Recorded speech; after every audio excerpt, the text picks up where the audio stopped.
the Cardinals have already matched their win total from last season after pulling off a comeback win in overtime against the Seahawks last night. Kyler racked up over 400 yards of total offense to go along with 4 total touchdowns. Russell Wilson also had over 400 yards total and 3 touchdowns, but also had a season-high 3 interceptions in the loss. So, Shannon, what did you learn from last night's shootout? Well, if Russ is not great throughout the entirety of the game, they're not going to win. Seattle defense is atrocious. As simple as that, Skip. I wish I can fix it up and make it nice and palatable for people out there to digest, but I just can't. They're not very good. You mean to tell me a team rushes for 200 yards, the quarterback throws for almost 400 yards, you possess the football almost 10 minutes more than your opponent, but he turned the ball over. And 2 of those turnovers were so uncharacteristic. I'm like, Russ, what are you doing? I still, Skip, the one he threw up to Pat P, I still don't know what he saw. The one the Isaiah Simmons. Skip, Isaiah Simmons was the 8th pick in the draft. Skip, that was only his 5th defensive snap of the night. I know. He's been getting DMPs. I agree. I've been saying, where is he? Because I told you I loved him before the draft. Skip, that play, I'm like, Tyler Lockett and them, they're clear, they're gone. He threw the ball. I'm like, Russ, what are you doing? He made some horrible decisions. Even the one that boot, Skip, you can't lob the ball like that and to go on the end like that, because you have to understand, Buda Baker, even if he's in the end zone, it's not that far to go, and the ball is just hanging there. So look at this. Skip, why would he lob the ball like this? And DK Metcalf, Skip, you see? Look at this. I can't teach that, Skip. I can't teach you that. I can't coach that. That's just in you. And guess what? They stopped him on 4th down, and they got no points out of that. 0. Now, we saw somebody that had an opportunity to do something like that against Cleveland. Ain't nobody chased like that, did they, Skip? But anyway, Russ has to be great for the entirety of the game in order for them to win. Skip, I've mentioned, and people like, well, Shannon, you get on, that's just what. It's not really big things that get you beat. It's an accumulation of small things. Now, they're off the field. It was 3rd down. They're off the field. Wags hit the guy in the back. Unnecessary roughness, 15 yards. They go down and get a touchdown. You got them kicking a field goal. What did the guy do? He leveraged himself. You can't jump a guy. That was huge. They go down and get a touchdown. It's things like that. It's small things that lead to big things that get you beat. That's why coaches are so critical. They harp on it. Son, you can't do that, because guess what? In the moments that you can least have it, you do things like this, and it goes directly to you losing the ball game. Give Arizona credit, Skip. Kyler made plays when he had to. The defense, Vance Joseph, called a great game with the blitzes, but it just goes to show you, when your starters get hurt, Dallas, the running back. Now, I don't know what you do while you're in meetings, but I can assure you, your running back coach told you, you can't cut on a 7-step drop.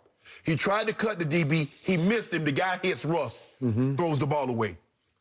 They got 2 guys in the A-gap. The line is sliding to the left. The first one is yours. He run past the guy. The line is picking up, and the guy hits Russ and sacks him. Son, pay attention. Even if you're not getting reps in practice, pay attention, because you never know when someone's going to go down and your butt going to get in the game. True enough. So, my biggest takeaway from last night's game, which, by the way, was a joy to watch from start to finish, it was a great shootout between 2 gifted quarterbacks, one who's becoming the other one. Almost a mirror. Yeah. It's like they're looking at each other in the mirror. That is correct. My biggest takeaway was, in just his 2nd season in the National Football League, Kyler Murray has already launched himself at least into the MVP discussion. I told you before the year started, I'm picking Arizona to be a wild card team, because I thought Kyler could take that Mahomes leap in the 2nd season that Mahomes took under Andy Reid, obviously, in Kansas City. And Lamar. That's a good one.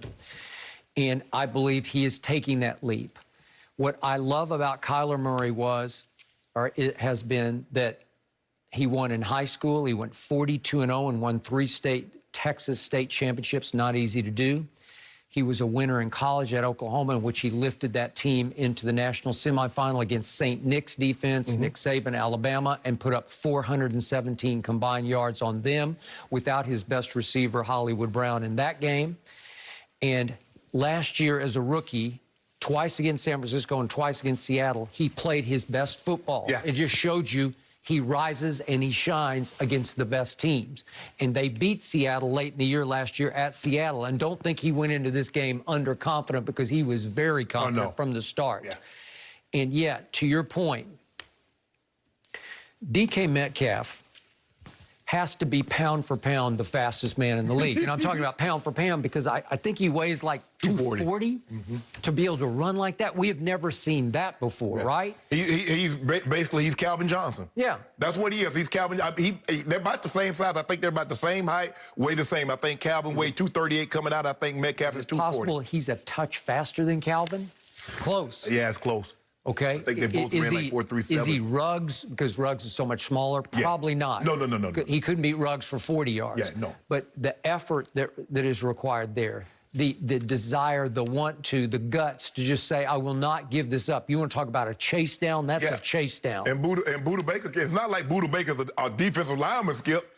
He can run. He can run. He's pretty fast. Yeah. This guy is very fast. But you know what, Skip? We probably need to throw Buda Baker's name into that Defensive Player of the Year. I would agree with that. I am with you.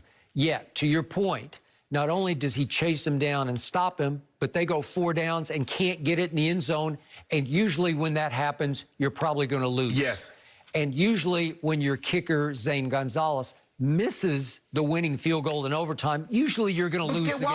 But why would you kick it on second down with 2.5 minutes to go? I don't have any problem with that. Just go ahead and do it. Like, get it over. Really?